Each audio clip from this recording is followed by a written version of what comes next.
Welcome everybody. Thank you so much for joining us for this webinar where we're going to present and introduce the Family Office Navigator, which is our latest book in what we call the Navigator trilogy, a series of books that has started a couple of years ago, 4 years ago, with the Family Philanthropy Navigator. With me is also Martin Lichty, partner in crime from the Cambridge Family Enterprise Group, since this has been a joint project. In terms of structure for this webinar, we'll go through a presentation where we share a little bit the motivation for the webinar, why we decided to actually put the webinar together and the whole book, as a matter of fact, where we're trying to demystify a little bit family offices, emerging trends in the field of family office, and also share some insights from our work, from our research, from our practical work, from our advisory work. We'll briefly introduce the Navigator, of course. That's the core purpose of the session. Also, how you can use the Navigator either with your own family, or I assume some of you are also advisors or educators working with families, how you can also use it in your work. So that's more or less the purpose of the session. We'll try to make sure that we also have a bit of time towards the end of the session for questions. The way how we want to deal with questions is throughout the webinar, at any moment in time, if you have questions, please just type them up in the chat. Either we pick them up in real time, or we will try to address them towards the end of the webinar. So about us, my name is Peter. I'm professor at IMD, Family Business and Entrepreneurship. I head the Family Business Center, the Global Family Business Center. I also have the chair in Family Philanthropy, the Debiopharm chair, and I'm also affiliated with the Cambridge Family Enterprise Group. With me, I have Martin Lichty. Martin, please introduce yourself. Good morning, everyone. Good afternoon to the colleagues from Brazil, from Asia, which we see there are several. And obviously a very special good morning. I see we even have people from Rio de Janeiro. So that was a very early morning call for you. I'm associate partner and senior advisor to Cambridge Family Enterprise, and I'm also co-founder of Parkview, which is a family office based here in Zurich and New York. Peter, whilst I'm at it, I will take a special pleasure to introduce the third partner in crime in this project. This is our late friend, Mario Marconi. Peter actually recalled 3 years ago in our office when you and Mario were debating and discussing the project of this book. I saw the emotions and the importance this project had for Mario. Obviously, none of us knew that he would depart so quickly, but it gave us an opportunity as a team to live the values of successful families, like trust in each other, like putting the team in front and not the individual. And today, we're all here to report to you a completion of a very successful project. And most importantly, we had fun doing it, and we'll all remember the great guy Mario was. Back to you, Peter. Super, thank you. Yeah, so indeed, it's been many years ago that Mario and I had met through the Cambridge Family Enterprise Group, and our paths have crossed several times since then. And we said there's something we need to do together on the Family Office project, and that's where the whole idea emerged. And as Martin said, Mario left us way too early, and the book was maybe 20–30% complete at that point. And Mario came with this immense wealth of wisdom from a practitioner side in the family office space, which left me somewhat idle in this trying to finish this project. And then Martin and other colleagues from Cambridge very, very kindly joined the team to help push this project over the finish line. So the webinar and also the book is, of course, very much dedicated to Mario. So we'll just start with a small poll. We want to know who's in the room. And you'll just see a very simple question. Does your family have a family office? Yes, no, I don't know. Or it doesn't affect me because I'm a professional or an academic or an advisor, or I'm just interested in the topic, and so on. Okay, so we have a bit of a mix. I mean, you'll see the results, I guess, on your screen now. About half of you are either professionals in the field or academics or individuals interested. About 20% actually do have a family office, and a third of you do not or not yet. Very good. Thank you so much. This was just helpful to get a bit of a feeling for the room. Look, the world of family offices is very rapidly transforming and shaping. I think many of you who've been following this over the last years will have witnessed what has happened in the field. And this has also been in part the driving force behind creating something like the Navigator, because a lot of families, enterprising families, families of wealth, families with businesses, with operating companies, are thinking for various reasons, what can we do? How can we diversify? How can we de-risk? How can we do something else as a result of liquidity events or other things? And so while the family office concept has been around for a long time, the nature of it has changed, and we'll go deeper into that in a bit. But this has been really the main motivation. Why do we see this rise? First of all, it's a sheer number game. There are more individuals on this planet. There are more individuals with significant wealth on this planet.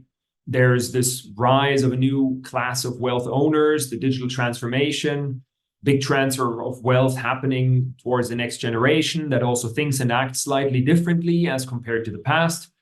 And Asia has been a big driver, obviously. Also, we see that the world for enterprising families is becoming much more complex, and cross-border assets, families are scattered around the world. They're exposed to multiple regulations and jurisdictions. And so simply the system, the family enterprise ecosystem, as we call it, is becoming more complicated, and that requires bespoke services to help these families navigate that terrain. The world of investments has also become more complicated. It's not so easy anymore as an individual or as a family, even if you're well qualified in the financial space, to truly make good calls. We live in a very, very complicated world where we don't really know what's going to happen next. And as we're speaking, the World Economic Forum is taking place. And when you listen to some of the narratives up there, it's also very much about, where is this world going? There's a lot of uncertainty. There has always been, but there is even more in today's world. And what do you do with your investments? Where do you put your money, especially after a big liquidity event?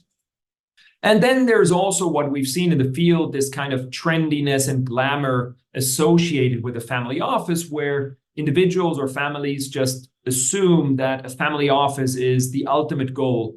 That one needs to have a family office and to justify something. And there is something around that. And all of that combined, that mix has led to this kind of increase, right? And here, when we look and we do a big global study also together with our partner, the Family Business Network, around family offices and how family offices come into existence, how they get going. And we see a lot of different factors why families actually start setting up a family office or consider setting one up. Of course, by far the number one reason is a liquidity event. Obviously, we have a business, either we accumulate a lot of dividends, or we actually bring the company to the stock market, or we actually sell it, or part of it, and suddenly we sit on some cash and we need to do something with it. So that is clearly a big driver,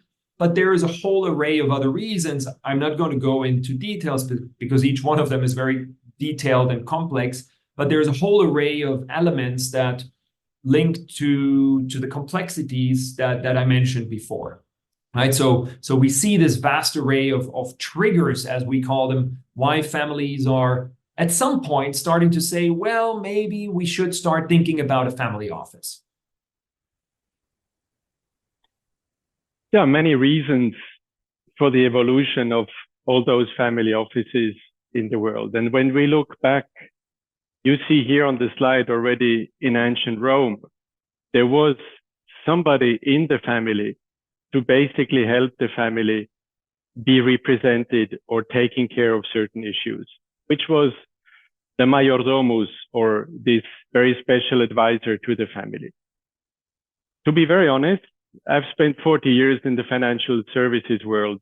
Up until today, for many families, we still see what is not the highest servant, but maybe the old friend or the old advisor, the consigliere, which up until today, families still have this special voice at the family table. We saw really an explosion of a big wave of family offices in the US around the 1800s. And you will ask yourself, why is that? Actually, it's the same as we have experienced recently. You suddenly had an explosion of wealth with the Rockefellers through oil, the Morgans through banking, or Andrew Carnegie through steel. Suddenly people became extremely wealthy and had very special needs. And they realized the system was not set up to attend those needs. Today, we obviously are again in a different scenario, but Peter mentioned it. You guys in Asia have experienced a tremendous growth. When we think of Singapore, a city which 40 years ago did barely exist, and today it's one of the centers which has the biggest growth of family offices.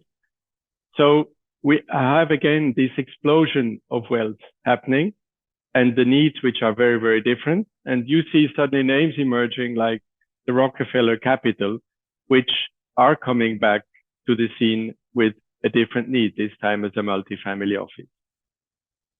Maybe the next slide, Peter. Thank you. We are today, obviously, in what is the largest wealth transfer of mankind. Imagine after World War II, families have established businesses to reconstruct Europe, to continue with world growth. And today, 70 years later, those enterprises are transferred. That brings very new people to the stage. The next generation is assuming with complete different needs. That's why you also see in the family office work, these impact-driven investments, which become more and more important. The purpose-driven asset allocation, but also, as Peter mentioned, this globalization of families. What we as professionals are observing is that the operation of the family office, the governance, the investment governance linked with it, become the center point and the center focus for families. It is not easy to consolidate assets, as many of you know. You also see that the world of family office is emerging with new creations, but more importantly, family offices are light structured. And the digitalization is actually at the core for many to have a light service, but to have a good service. And for that, you need digitalization as a big support. Obviously, when we analyze the field, we basically see different things. But the most important thinking behind this slide is when you think of family offices, there is no office. In terms of family office, there is no office. There is only a service. Too many people think of a family office as an office. It's in reality a service. Now, how complex is your family? What are the needs your family is trying to achieve? Will drive you to, as for many families it is the case, to run an office for yourselves, a so-called single family office. Some families, to lower their costs, are inviting other families to the fray. That bears certain risks. There are conflicts of interest which need to be addressed, but that's also a variation. When you look at the multifamily office space, there too, we have seen a tremendous evolution in the last 20 years. First of all, several families have linked together to create a multifamily office. Others are just executives who left the financial services world to really service a group of families, and they are the owners of the family office. Or you have organizations like law firms or banks which have created a dependent family office to attend also the needs of certain families. But what we see in this wave of family offices, the biggest growth we see in the hybrid form of family office or the virtual family office. Uber has revolutionized the taxi industry around the world. We're convinced that the virtual family office will be the gold standard in the coming years. Why? Because it allows the family to choose what they want to have inside in their office and what kind of services they want to purchase and buy into it. Obviously, the goals and the aspirations of the total family enterprise are at the center of this reflection. There is not a family without a goal which will look at this issue. You see very top of our list are the costs. The complexity which Peter mentioned with the globalization of families will make it that we will have to consider costs as to how we can service all those different branches which are in very different jurisdictions. But also the complexity has increased. Families today have a much more complex life than they had even 20 years ago. And as a fil rouge through the conversation, when you go through the book, you will realize that there is a desire to do something, but you also need to understand how you can customize your services smartly. And I guess this is what you will realize. Confidentiality will be at the center of what you do. But what is very important for us, don't just do it as a me too. Think through what your issues are. Think of your family and its complexity, and then you will choose the right system. This is not a book. This is a toolbox to really help you on this journey and in this reflection.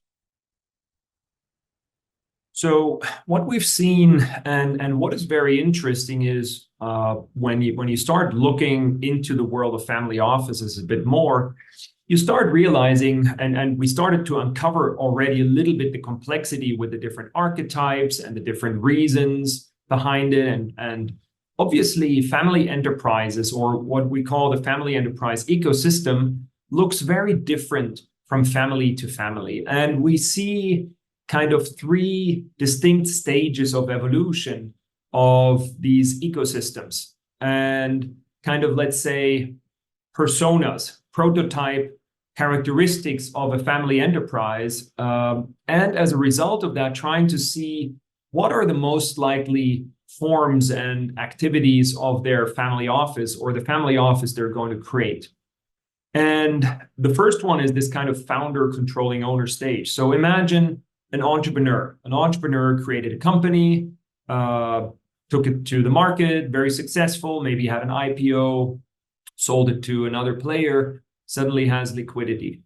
Doesn't have a 5, 6, 7 generation family, probably, maybe has some small kids, but that's probably about it.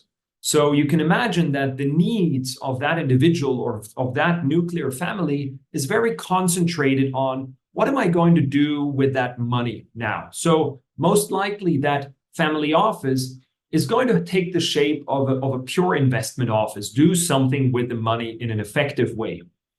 And then you come up with investment strategies, etc. Right? Maybe you will add on a few customer services on top through some assets that you have or real estate, but probably that's a good characteristic of what that initial nuclear family office might look like. Now, another persona would be this enterprising family, what we call evolving family business stage. This can be second, third, fourth, fifth, sixth generation family businesses where the family actually still has a very critical role in their legacy business. But the family has grown. We see multiple branches. We see complexities in the ownership and the governance. And maybe they started escalating some dividends out into a holding. Maybe they took it to the market. Maybe they sold the business. Maybe they just want to de-risk also their portfolio of assets and say, 95% of our wealth is locked up in this operating company. We want to build up other pockets of wealth. So probably it's also going to be an investment office to build a portfolio of assets, but probably, and very often, we would then see these type of family offices to also take care of other services. nurture and groom the next generation of wealth owners or business owners or board members or leaders or entrepreneurs and investors. And then we see these kind of large dynastic families, right? So multi-generational, hundreds of family members scattered around the world. Maybe they already have a portfolio type of asset structure with some held together, some held individually or in pockets of the family. So there, then the family office will again probably take a different type of shape and form and support a lot of things around actually the family and keeping the family together, unity, organizing family events, managing the family intranet so everybody keeps informed about what's going on, right? So we start to see different shapes and identities of family offices also depending on what the complexities and the makeup of the ecosystem is like. We talk about total family wealth, and we'll explain that a bit more in a while, but when we, because very often individuals would associate a family office with, the private wealth management structure of a family. And again, as you saw from the previous slide, very often that is true. But very often it's also not true. Again, for some large dynastic families, what we would call a family office actually doesn't touch their finances, maybe the tax side, but it would actually just take care of family matters and human capital, social capital matters of the family and not the financial matters, except for taxes maybe. So we always look at this total family wealth concept and we say, we need to make sure that in our family enterprise ecosystem, all of these elements are taken care of and that each stone in the system is actually healthy and doesn't have a crack in the system, because then the entire structure is at risk of collapsing if one of them has a crack. And that is where a family office can come in, because the family office can be there to help the family nurture and groom and protect that ecosystem and actually support them on each of these levels. So in the context of the Family Office Navigator, we have these three core definitions around terminologies that are very close to our heart and that really characterize our thinking and also the work that we do with families. You will see, first of all, let me talk about the metaphor and the visual analogy of the book. You see coral reefs, you see a living, breathing organism, an ecosystem, a biological ecosystem, as a matter of fact. And we chose this very consciously because we see some parallels, and we created this in a very playful way because, again, there are a lot of dull books out there, and we said it's a lot more fun to have something fun. And so we literally use an ecosystem analogy and metaphor because you have individuals in it, you have things in it, you have companies, you have family members, you have outsiders, you have board members, you have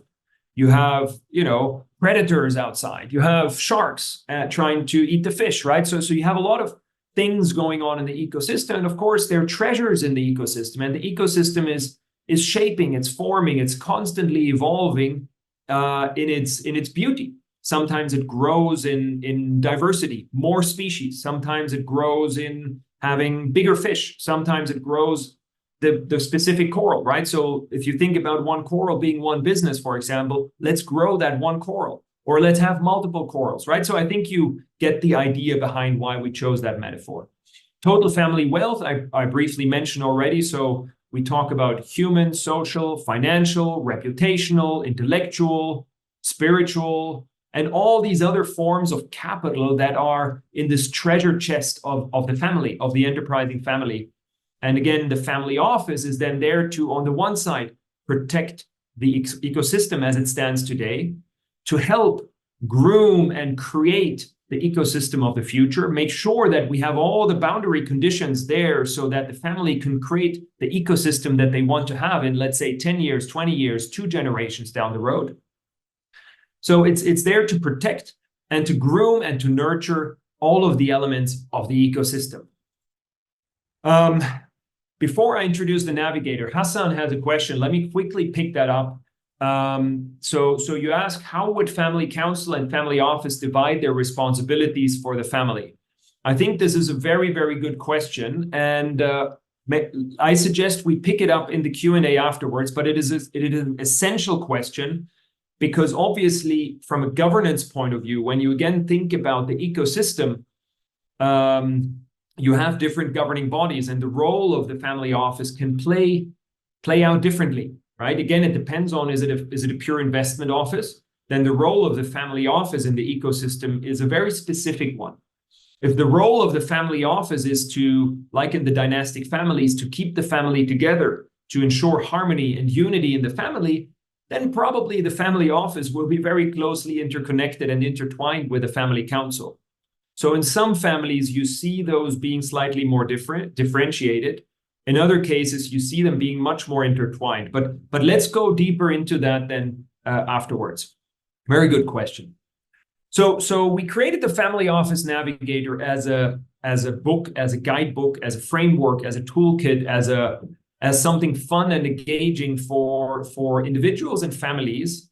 It's a joint project with between IMD, the Cambridge Family Enterprise Group, and the Family Business Network, who is the largest network of enterprising families around the world. And we happen to have very close relationships with them, because they actually reside on IMD campus, and we have very strong relationships with them, a very synergistic partnership. And so we actually co-created this book also for their community, but for the global community of enterprising families. And we wanted to create something that helps families in their journey, right? So the motivation, because of the increased demand and attention to the field, because there is a lot of confusion. If we ask a group of 30 families, what is a family office? You'll get 30 different answers, all of which are right and wrong at the same time, right? So there is a confusion around what a family office is or not. And very often, especially if families have these liquidity events, those are extremely vulnerable moments in time of the family enterprise ecosystem. It's when they are in some way without the protection, without the guardian that is kind of holding things together. So they're making themselves vulnerable. They need to redefine who they are. They need a new purpose, a new identity. Are we still going to be together as a family? So this is very complicated. And in this very vulnerable state of the family, they're of course also very prone to be attacked by all kinds of service providers out there, many of which are, by the way, very good. But again, how do you navigate that if you don't have the narrative right? And that is what we want to do. We want to empower families, to give them the tools and the narratives to say that they have all the tools in their hand, so that they can take the decisions and they can navigate the terrain.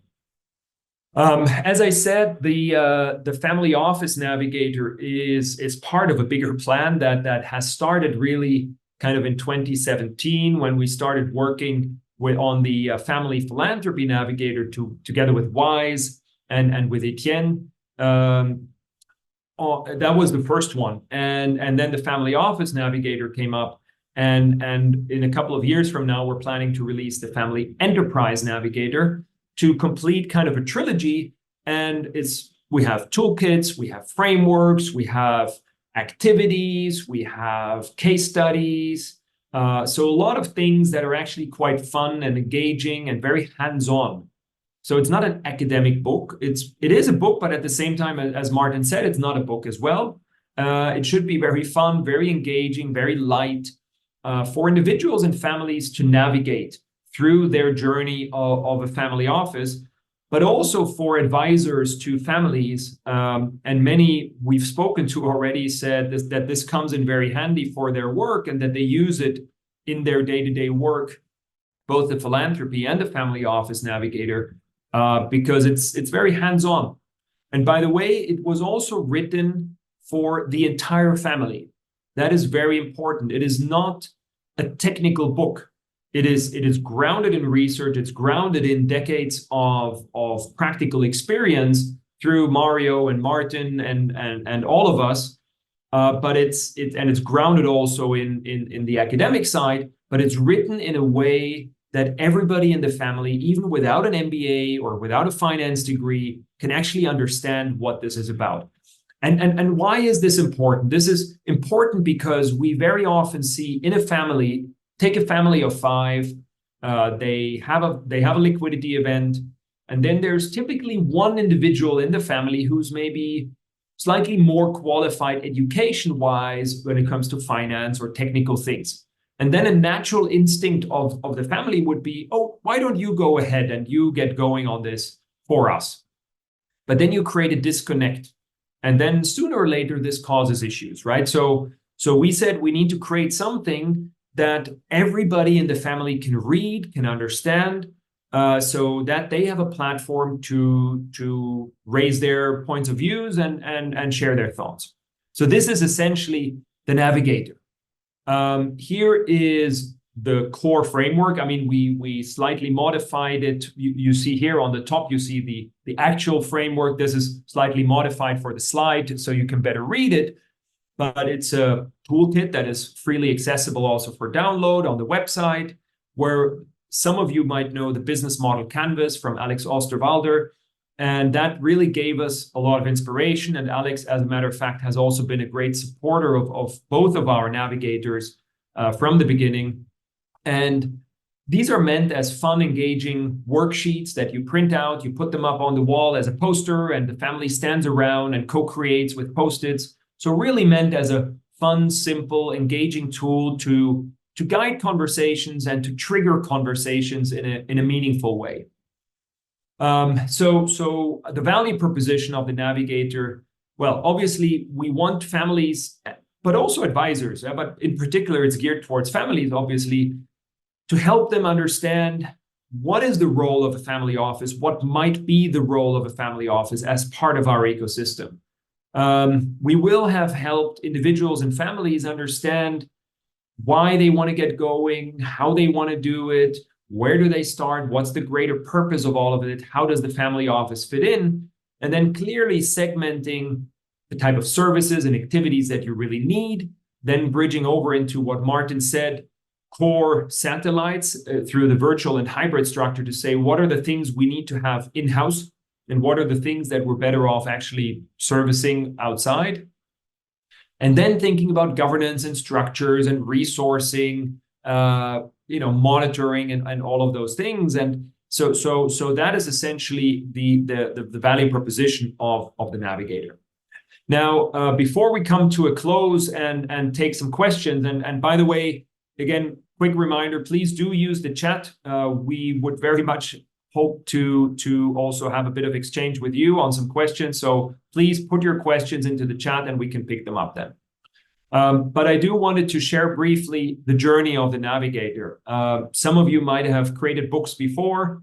Creating a book in itself is not the most straightforward thing. It takes time and energy. And we've taken a very different approach. We've taken a design-driven approach for both books. We've partnered with a phenomenal design agency, Housatonic from Italy, and they've been involved in both books from the beginning. So before starting to write anything, we started mapping out ideas and concepts and thoughts and why this will work or not, and really taking a good solid year and a half on the creative side, thinking about some of the core aspects. Then from there, we then created the team, and yes, of course, while Mario and I show up as the two co-authors, there is a big team behind it on IMD side, on Cambridge side, on Housatonic side. So it's really a larger orchestrated effort. We then created pilots, beta versions. We tested them in our programs. Down there, you see a group picture of our Leading Your Family Office course at IMD. That was back in 2021. And then from there, we went into implementation, right? Where we said, well, what is the visual metaphor that we wanted? Lots of different ideas, thinking about, we wanted to showcase the evolutionary nature of family offices, that they change and shape and form and size over time and over generations. And then ultimately ending up with this kind of ecosystem coral reef metaphor for the book, which we felt was adequate, playful, but, not too Disney-like, but still fun enough, And then, of course, the last phase, which was the launch of the book. So we launched it now in December. like with the Philanthropy Navigator, the idea is to bring the book into multiple languages, to create train-the-trainer programs, create software solutions. So there's a much bigger plan behind all of these frameworks and toolkits. And of course, very much the book and the Navigator framework also very much guides our programs, one of which is our Leading Your Family Office course, which we do run twice a year for families in both our campuses in Lausanne and Singapore. And as a matter of fact, the activities of the book guide the program, and we enrich it through guest speakers. So it's been a fun journey. It's been a long journey. It's also been obviously a very sad journey with the passing of our friend Mario, right? Obviously, we didn't plan for that, but so we're even more happy and proud that we managed to bring the energy back up again and actually also finish the project. And we're also happy that some of his family are actually in the call today. So we're very happy, and I'm sure Mario would be very proud of this outcome as well, because it carries his name as much as it carries mine. It's a truly joint endeavor. So with that, I will conclude. I see we have a lot of questions popping up, which is great. Maybe before I take the screen away, if you do want to stay in touch with Martin and myself, please do so by email or through LinkedIn. Obviously the slides will be circulated as well, right? So, okay, so I'll conclude here. I'll take the slides off so we have a bit more, so we see each other a bit more for the Q&A. Martin, have you seen anything interesting that you would like to pick up in the Q&A already? Maybe you've screened through some of the questions already. Yes, Peter, I've looked at the questions. Thank you very much for all of you to be so proactive. I think there is one question from Bashar about the size of the capital for a family office. This is a question we get a lot. And associated with that, Bashar, you ask us, what would be the cost of a family office in general? So the first question is obviously linked to the needs. Depending on where you are as a family in your evolution, as we've shown you, there are different stages of evolution of the family. We believe that there needs to be a minimum capital which would be above 100 million, which you signal here, to have your own structure. There are so many ways to do it through a virtual family office where you can do it for much less than that. The cost associated to it would be, in our view, somewhere around 0.5%, because today, if you go into a family office which costs you 1 to 3%, as you ask us the question, you would sacrifice way too much in terms of cost. So we believe efficiency, but more importantly, it's access to people, access to talent, and access to investment ideas, which are absolutely crucial. And that's why we think so much the virtual and hybrid family office is very, very important. I think a question for you, Peter, which I picked up here, is what is the best recent approach from long life of family businesses? What would be your best guess? It's a question from Rami.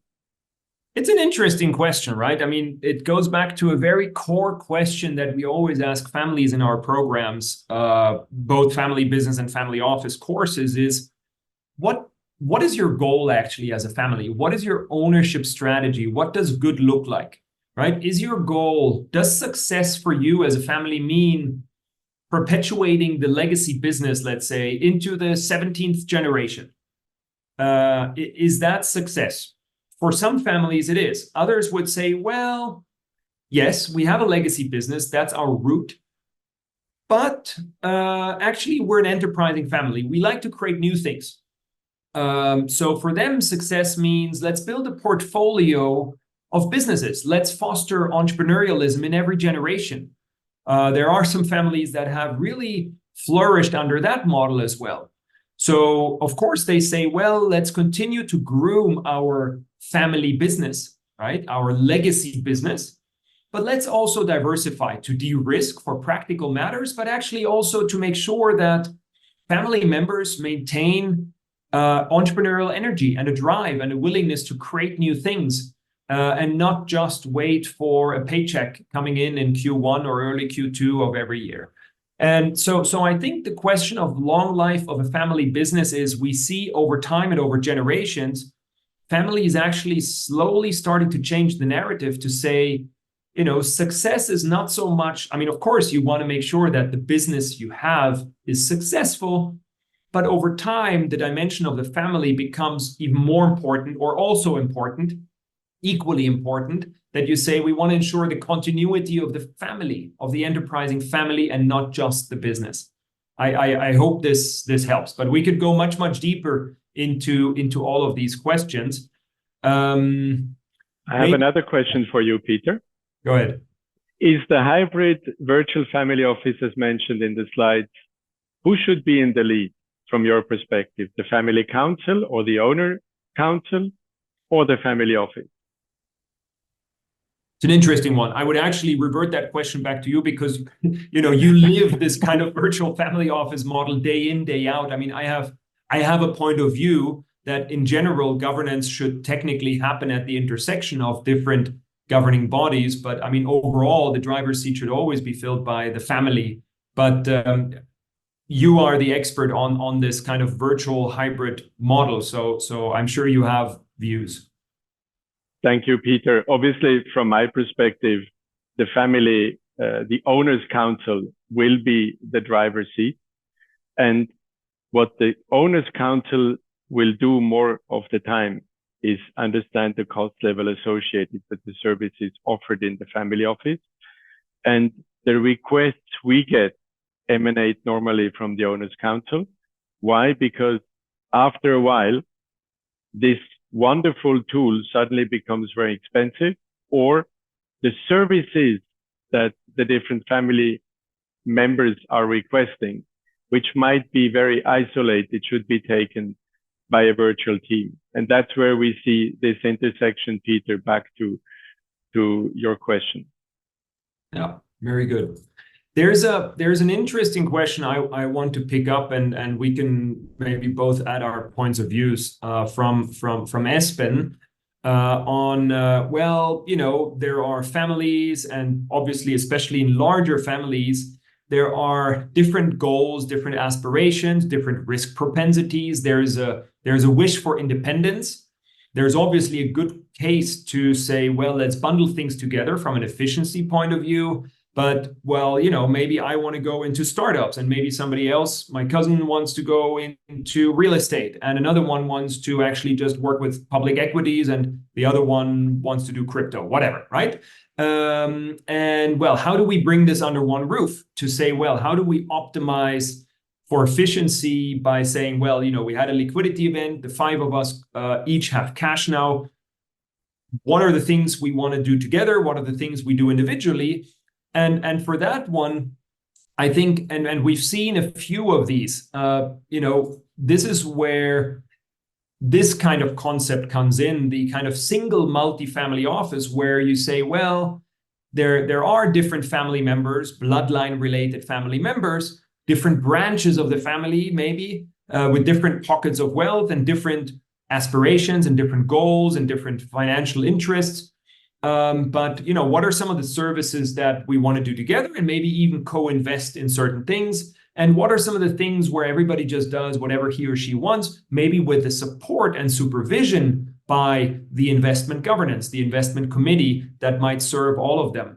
So taking into account the individual needs, while at the same time looking for opportunities where it just makes economic sense to come together, simply because if you want to have a seat at the table at some of the more interesting, bigger deals, if each one of them knocks on the door with their share, it's a lot less likely that they get a seat at the table than if they come together.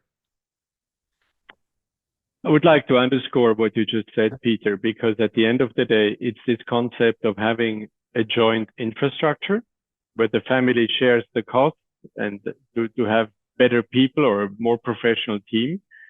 And very importantly, that each of you around the table, you can have your differences being lived very differently. And you mentioned a very good example. When you go into crypto nowadays, it might be very different than 10 years ago. And on the other side, you have family members which are in a different lifestyle or stages of their life.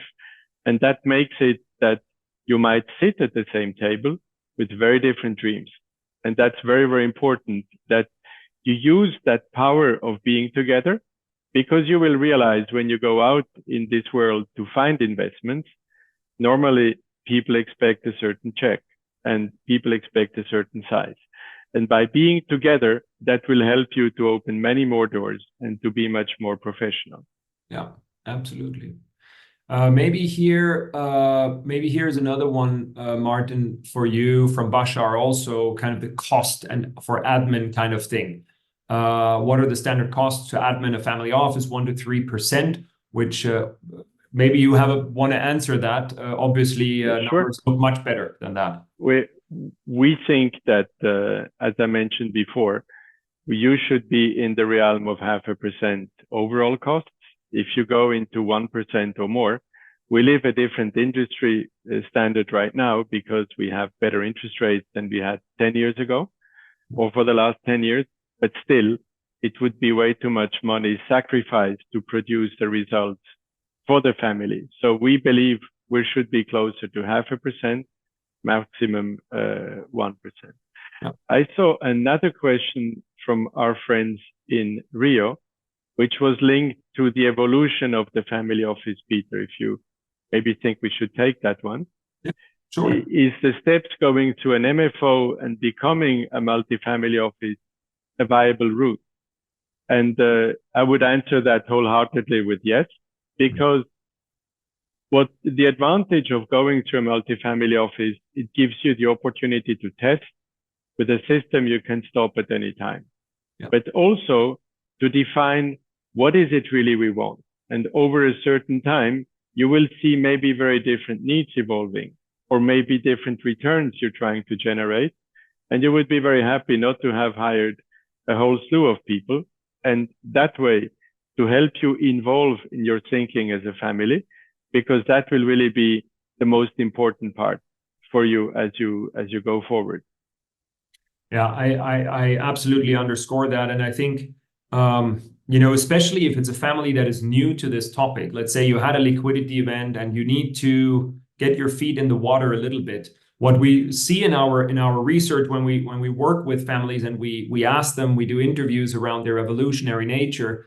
What we hear very often from family offices that have 10, 20, 30, 40 plus years of experience, when you ask them, what are the kind of mistakes you made in the beginning that you wish somebody would have warned you about, and more often than not, the answer will be something like, well, we did not have a clear vision in mind what we want to achieve. We did not get around the table around our governance, around our investment preferences. We did not put in place the proper investment policy statements, the right investment governance.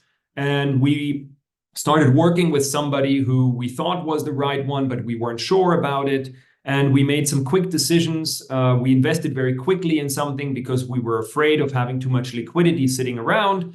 And as a result of that, some of these things turned sour, and actually we lost a lot of the money. And I think this initial phase in particular, that is where I think it should be seen as a learning journey. And that is in part also what we have created together with Martin, is this kind of learning journey for families to, in the moment of a liquidity event where you are most vulnerable to make costly mistakes, to say, well, let's put on a learning hat and let's just embark on a journey and see where this might take us. Because we don't know yet what the right structure is. So let's just get going and let's work with somebody. Let's look over their shoulder and learn from the best practices, right? I think it's an absolutely valid approach. Yeah. I have another question for us, Peter, which I picked up from Jenan. Yeah. Which is, in your experience, what is the investment percentage dedicated to impact investing through the family office? Are there any trends you can share with us? Obviously, Jenan, I don't want to disappoint you, but the world of impact is growing massively in the last 5 years. We had a request about 8 years ago from a family who wanted to put 100% in impact. And at that time, we made the round of the field, and we came to the conclusion that the amount of wealth that family had could basically not be deployed successfully and risk managed in a proper way. Obviously, today, we see a field in impact investing which is much broader. Be it from Rio to Singapore, you have a lot of initiatives going on which allow you to develop, obviously, an impact strategy for a family.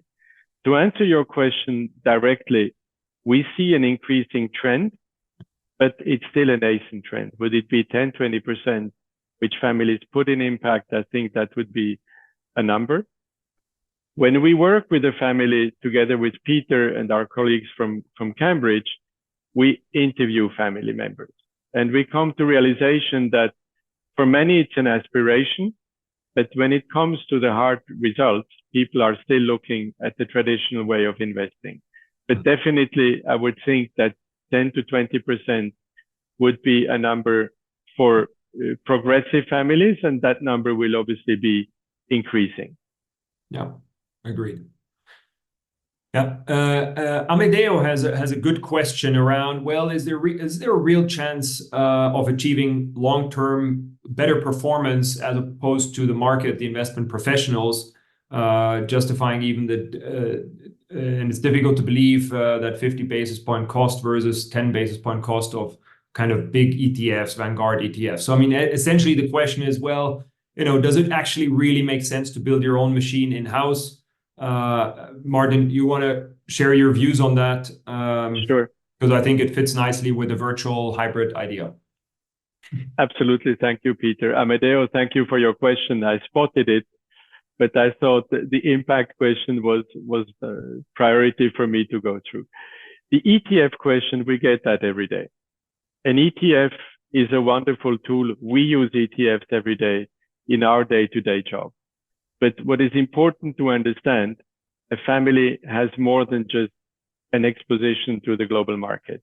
And by the way, when you dig into the different opportunities, we think that there are much better ways to deploy your funds, even with ETFs, but you need to dig deeper than just going for the simple, relatively easy retail solution of Vanguard. But your question has more merit than that, because yes, the 50 basis points is aggressive, but we have looked at very large family offices, single family offices in Europe and in the US, and we compared them with multifamily offices. And that's how we came to this number of 50, 60 basis points. What is very important to understand, Amedeo, a family office should cover more than just investing in the global stock market. There are so many issues the family would like to address. There are so many opportunities which are brought to the family. And here I would like to answer another point, which is for many families, we get asked to invest with many people. How should we treat that question? And we have a very simple answer. If somebody knocks at your door, there are three reasons to knock at your door. They're either family, they're friends, and as we know in investment, family, friends, and fools are the ones who invest in the first round. If you're neither family nor friend, you know why people have knocked at your door. So yes, ETFs are interesting. They should be part of your investment universe, but we need to go one level deeper because they are much better opportunities to invest and keep your cost in shape. Very good. I'm a bit conscious of time, but there's still two good questions I want to quickly address before we bring this to a close in 4 minutes. Espen brought up another question of, well, what about involving family members? I mean, this is obviously a tricky one in the running of the family office, and there are a lot of different philosophies on that. I mean, we have a whole section on that very question because it is a very sensitive question. Where should somebody sit? What is the role of the family? Should the family just be at the governance level? So in the committees and the board and the investment committee, obviously, or should they actually also be hands-on inside the family office, as an analyst or the CIO or the CEO? And you might remember these evolutionary stages of family enterprises. Now, when you have this more patriarchal, matriarchal, key owner stage type of setup, very likely that individual who's very entrepreneurial, very hands-on, will also be in the driver's seat of the family office, which, by the way, will make the succession, like in any business, founder to second generation succession is always tough, whether it's in an operating company, a production company, or a family office. By the way, for many families, a family office is their family business. Just adding that as a side note. But that transition is always tough. Now, when it comes to, well, we are 10 cousins and we had a liquidity event, and then this one cousin says, hey, I'll manage your assets on behalf of all of you. One has to very carefully look at that. It can be really good because that person just has 30 years experience as an investment manager in the top shot places. But even then, one has to be careful because, again, if investments go sour, if not everybody shares the same risk profile, how do we deal with that? How do we deal with an adverse situation because the cousin is difficult to fire, right? So I think that is a sensitive topic to think about, and many families would then end up just having the family and the governance and say we delegate the operations to other people.